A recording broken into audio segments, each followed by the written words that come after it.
చెప్పరా మామ. ఊళ్ళోకి వచ్చాను, కలుద్దామని కాల్ చేశా.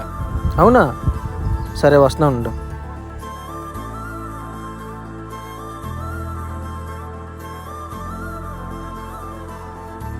హైరా మామ, ఏంటి రోయ్ విదేశీ ఫుడ్ పట్టణ నీళ్ళు బాగా వంట పట్టినట్టు ఉన్నాయే. ఏ వంట పట్టడం ఏమలేరా, ఉన్న ఊర్లోనే చిన్న జాబ్ చేసుకోవడంలో ఉండే తృప్తే వేర్రా.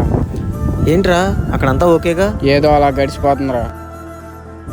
ఎరా మామ, ఇదేనా రావటం? అంతేలేరా, మమ్మల్ని ఎంత గుర్తుపెట్టుకుంటారులే. ఏంటి మా అలా అంటావు? లేకపోతే ఏంట్రా, నువ్వు వస్తున్నాను వాడు చెప్పావు, ఒక మాట అన్నా మాకు చెప్పావా? చెప్తే మాత్రం ఏం చేసేవాడు రా, డీజే పెట్టి ఊరేగించేవాడువా? డీజే కాకపోయినా తీలుమారన్నా పెట్టించోండి. అందుకే చెప్పలేదురా. సరేరా, మన వాళ్ళని తీసుకొని మన స్పాట్కి వచ్చేయి, నేను వీడు అక్కడికి వచ్చేస్తాను. రారా వెళ్దాం.